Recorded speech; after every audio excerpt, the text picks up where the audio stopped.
Your Honor, next would be members from the Kaylee Goncalves family.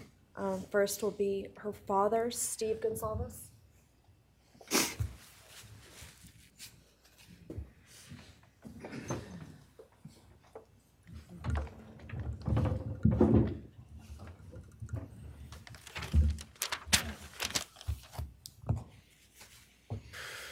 Today, we are here to finish what you started. Today, you've lost control. Today, we are here to prove to the world that you picked the wrong families. The wrong state, the wrong police officers, the wrong community. You tried to break our community apart. You tried to plant fear. You tried to divide us. You failed. Instead, your actions have united everyone in their disgust for you. I just learned from these lead investigators, to their shock, they worked in an investigation and actually worked with Pennsylvania police officers and the federal FBI. You united everyone. Everyone was united after you. None of us are divided. We are united in our disgust and our love for these children. Today you have no name. Because when this all started, we all came together and we said, let's stop even talking about his name and just use initials. So even the media just calls you BK. That's all you are. Looking back when the police officers knocked on my door, told me what happened to my child, told me what happened to Maddie Mae, I don't think he was even out of the driveway before my kids turned around, looked at me and said, what do we do, Dad? I told them, you get to work. You get your ass to work. And we started calling, we started texting, we started emailing. And you know what? Within hours, we had your white car on the camera. We knew from the very beginning we had you. Police officers tell us within minutes they had your DNA, like a calling card. You were that careless, that foolish, that stupid. Master degree, you're a joke, complete joke. But we took this disaster and we did what we could. We put everything online. We took our kids, we took our images, we took everything that they did, their videos, their photos, the girls' pranks, Ethan singing. We put it out there, we shared it with the world. And the world united. And all they ended up, when they talked about this case, is they talked about Kaylee Jade, Maddie Mae, Xana, and Ethan. Everything what these people meant to us, a father, a mother, a brother, a sister, we shared that with our community. Then we shared it with our state. We shared it with the country, and eventually we shared it with the world. The world's watching because of the kids, not because of you. Nobody cares about you. You're not worth the time, the effort to be remembered. In time, you will be nothing but two initials forgotten to the wind. No visitors, nothing more than initials on an otherwise unmarked tombstone. From this moment, we've all started. From this moment, we will forget you. We want to all leave in closing one last thing. You picked the wrong family, and we're laughing at you on your trip to Penn. That will be today or tomorrow. I'll close with, God bless all the men and women that worked on this case and all the hard work that you guys did. You guys allowed us to grieve and allowed us to get through this. The amount of work that you guys put together and the way that you guys put it together was beautiful. There was hard times to be expected, But thank you all. God bless. Thank you.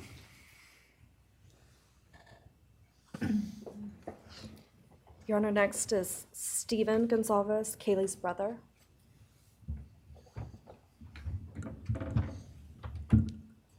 Steven's actually gonna pass. I'm gonna go. Okay. Olivia Goncalves, Kaylee's sister. Hello, I'd like to start by thanking the court for allowing me the time and opportunity to speak today. My name is Olivia, and I'm the big sister of Kaylee Goncalves, and I was blessed to love Madison Mogan as a sister too. I'm not here today to speak in grief. I'm here to speak in truth. Because the truth is, my sister Kaylee and her best friend Maddie were not yours to take. They were not yours to study, to stalk, or to silence. They were two pieces of a whole, the perfect yin and yang. They are everything that you could never be. Loved, accepted, vibrant, accomplished, brave, and powerful. Because the truth about Kaylee and Maddie is they would have been kind to you. If you had approached them in their everyday lives, they would have given you directions, thanked you for the compliment, or awkwardly giggled to make your own words less uncomfortable for you.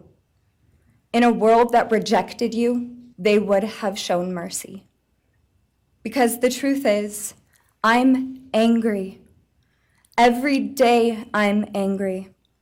I'm left shouting at the inside of my own head everything I wish I could say to you. The truth about me is when I heard the news, I didn't cry.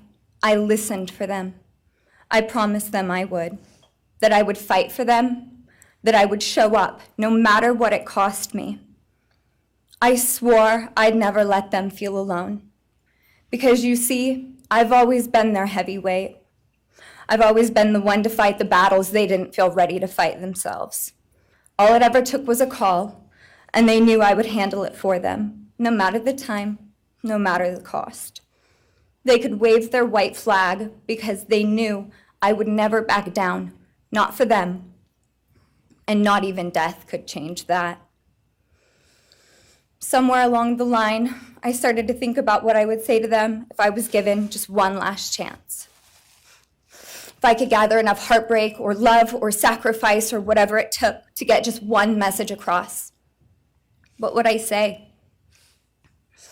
Throughout this entire process, I've written my feelings down at every moment, my wishes, my love, my denial, my anger. And as one final act of love, I'd planned to read these thoughts, even jarring and discombobulating and not even making sense. Because for me, that was true love. As bare and as naked as it could be, not laced in pretty words or dressed for the occasion, but written through bleary eyes at 2 a.m.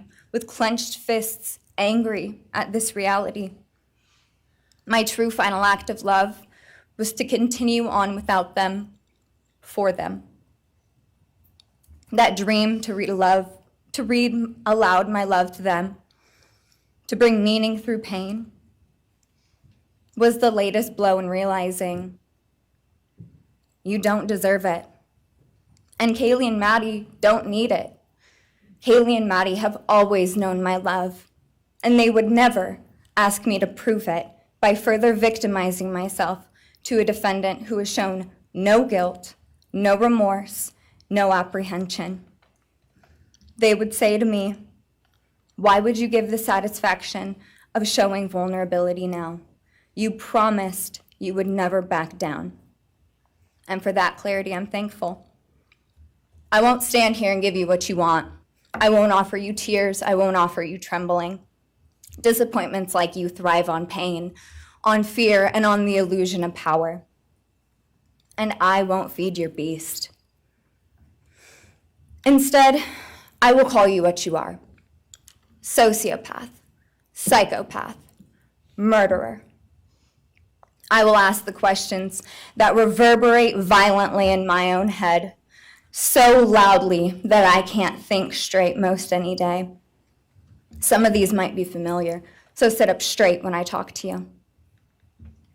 How was your life right before you murdered my sisters? Did you prepare for the crime before leaving your apartment? Please detail what you were thinking and feeling at this time. Why did you choose my sisters? Before making your move, did you approach my sisters? Detail what you were thinking and feeling. Before leaving their home, is there anything else you did? How does it feel to know the only thing you failed more miserably at than being a murderer is trying to be a rapper? Did you recently start shaving or manually pulling out your eyebrows? Why November 13th? Did you truly think your Amazon purchase was untraceable because you used a gift card? How do you find it enjoyable to stargaze with such a severe case of visual snow? Where is the murder weapon? The clothes you wore that night? What did you bring into the house with you?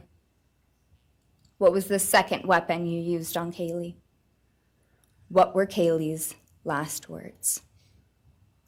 Please describe in detail the level of anxiety you must have felt when you heard the Bearcat pull up to your family home on December 30th, 2022. Which do you regret more? Returning to the crime scene 5 hours later, or never, ever going back to Moscow, not even once, after stalking them there for months? If you were really smart, do you think you'd be here right now? What's it like needing this much attention just to feel real? You're terrified of being ordinary, aren't you? Do you feel anything at all? Or are you exactly what you always feared? Nothing. If you're so powerful, then why are you still hiding, defendant? You see, I'm here today as me. But who are you? Let's try to take off your mask and see. You didn't create devastation. You revealed it in yourself. And that darkness you carry, that emptiness, you'll sit with it long after this is over. That is your sentence. And it was written on the wall long before you ever pled guilty. You didn't win. You just exposed yourself as the coward you are. You're a delusional, pathetic, hypochondriac loser who thought you were so much smarter than everybody else. Constantly scolding, turning your nose up to grammar mistakes, nitpicking and criticizing others. You wanted so badly to be different, to be special, to be better, to be deep, to be mysterious. You found yourself thinking you were better than everyone else, and you thought you could figure out the human psyche and see through it, all while tweaked out on heroin. Lurking in the shadows made you feel powerful because no one ever paid you any attention in the light. You thought you were exceptional, all because of a grade on a paper. You thought you were elite because your online IQ test from 2010 told you so. All of that effort just to seem important. It's desperate. There is a name for your condition, though. Your inflated ego just didn't allow you to see it. Wannabe. You act like no one could ever understand your mind, but the truth is you're basic. You're a textbook case of insecurity disguised as control. Your patterns are predictable. Your motives are shallow. You are not profound. You're pathetic. You aren't special or deep, not mysterious or exceptional. Don't ever get it twisted again. No one is scared of you today. No one is intimidated by you. No one is impressed by you. No one thinks that you are important. You orchestrated this like you thought you were God. Now look at you, begging a courtroom for scraps. You spent months preparing, and still all it took was my sister in a sheath. You worked so hard to seem dangerous, but real control doesn't have to prove itself. The truth is, the scariest part about you is how painfully average you turned out to be. The truth is, you're as dumb as they come. Stupid, clumsy, slow, sloppy, weak, dirty. Let me be very clear. Don't ever try to convince yourself you mattered just because someone finally said your name out loud. I see through you. You want the truth? Here's the one you'll hate the most. If you hadn't attacked them in their sleep, in the middle of the night, like a pedophile, Kaylee would have kicked your fucking ass. Thank you. Thank you.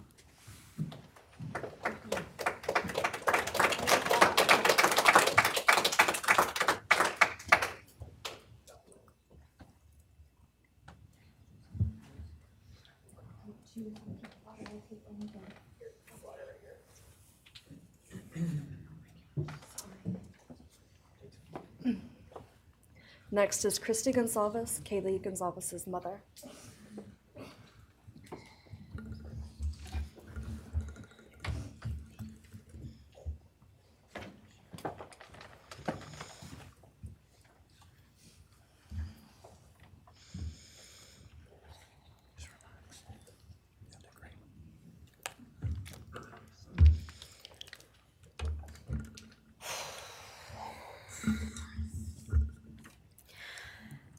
Thank you, Your Honor. I never imagined having to speak to someone so devoid of humanity. For a long time, I didn't think I'd find the words low enough to meet you where you are. But now I realize this isn't about you. It's about what you've done to me, and I need you to hear it. When you murdered my daughter, Kaylee Jade Goncalves, you didn't just take her life, you shattered others. You attacked what you could never be, and in doing so, you left a trail of devastation far beyond that house. You stole my peace. You've altered my every waking moment, every sleepless night, the way I view the world, people, safety, trust.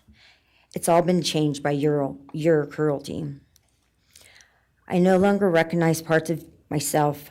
Joy is harder to find. Laughter feels foreign. The world moves forward, but I'm suspended in a place of sorrow and rage. You've taken from me something that can never be restored. The grief sits with me every day, some days quietly, and other days so loud it drowns out everything else. The emotional toll you've inflicted on me is immeasurable. I live with a constant ache, with birthdays that are now memorials, with holidays that feel hollow, with empty chairs that scream louder than words ever could. I am forever changed. But for you, as a person working on a PhD in criminal justice, you really didn't think this one through. You're not that good. In fact, you're not that good at anything. You couldn't secure a job. You couldn't get along with others. You couldn't even get a female to look in your direction. All because you are pathetic. Now you're a joke in this courtroom. I wish I could crown you with a jester hat to complete your orange jumpsuit clown look. A dead killer doesn't kill again. So while I'm disappointed the firing squad won't get to take their shots at you, I'm confident that the men in prison will have their way with you in more ways than one. You will finally get what you wanted, physical touch. Just probably not how you were expecting it. See, you haven't beat the system. You've simply entered a new one, where the rules are cruel and the consequences will never end.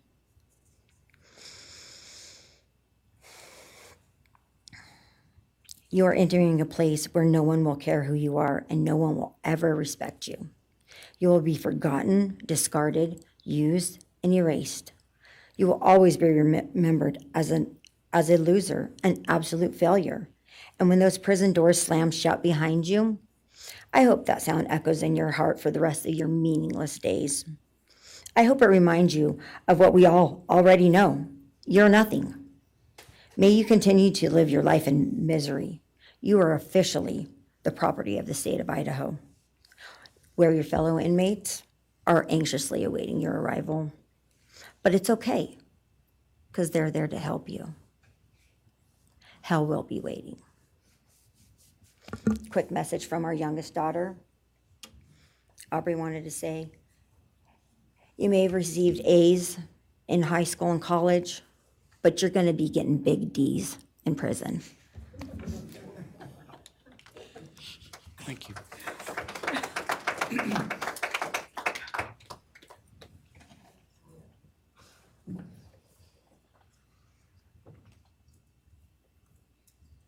Do we have more from the Goncalves family, or are you? Yes.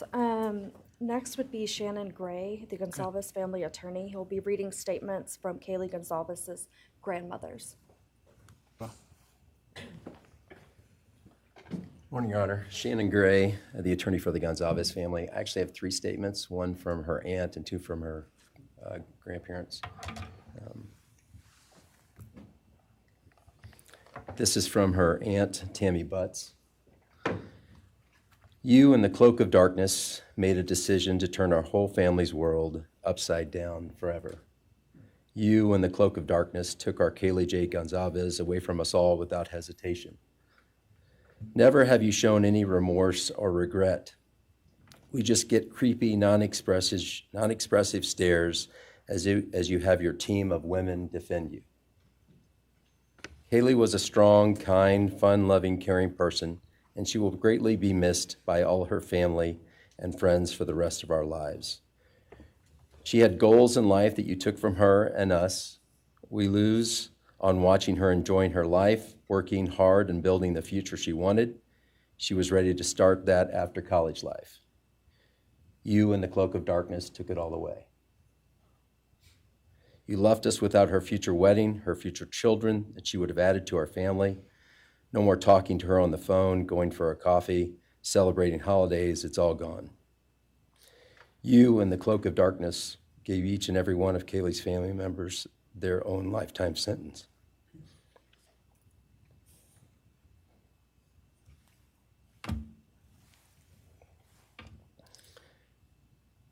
You, in the cloak of darkness, also took our Maddie Mae from all of us.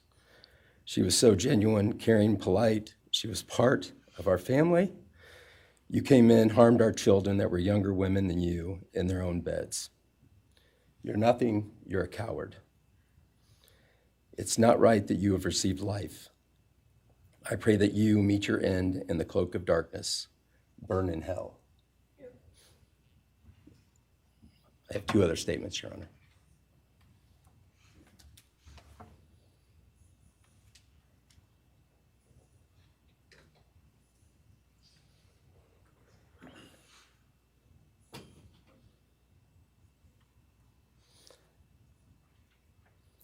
This is Linda Lucan's statement. This is Kaylee's grandmother. I really don't know how to address something so inhumane, but I will try. Nothing in the past 2.5 years has made any sense. All I get is you cowardly went into a home at night, filled with what I'm sure you thought was all sleeping girls, and went on a vicious killing spree for no other reason but to appease your demonic urges. You took my granddaughter Kaylee from us, plus 3 other beautiful lives. You took my granddaughter Kaylee, beautiful, sweet-souled, doll-faced Kaylee, who was getting ready to start her amazing life, who had such a bright future, who was loved by so many, who you were so envious of. She had a life you could never have. You are so beyond human. You're definitely a demon from hell. I truly wish your punishment would be the same death you inflicted on our kids. But I think you will meet some new friends in prison who will be there just to help you.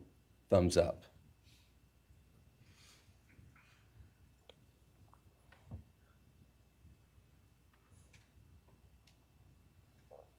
And I have one last statement, Your Honor.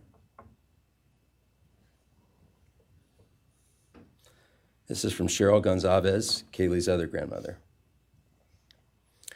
John 1:5 says, light shines in the darkness, and the darkness overcomes it not. Somewhere in your life, some jealousy, envy, ego, something went dark. It pushed out all light until you became dark and evil. And when you saw my granddaughter and her friends, their light, because they have such a light, you couldn't stand it. because the darkness in you could not stand the light in them. And so you decided to destroy it. Cowardly, you walked into their rooms in the dark and took their lives, hoping to get rid of your darkness. But you didn't. You failed. Because you know what was once a light shown only to their friends, families, and loved ones is now all over the world. Everyone sees it. Their smile, their beauty, their plans, everything they were and had.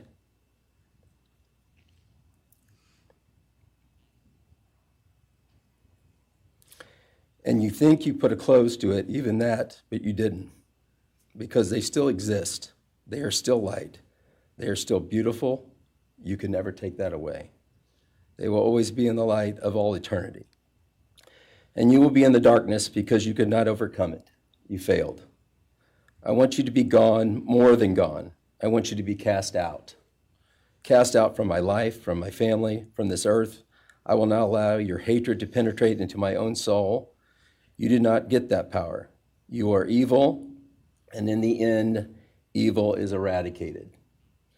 You didn't take Kaylee's light, you spread it into the world. Thank you, Your Honor. Thank you.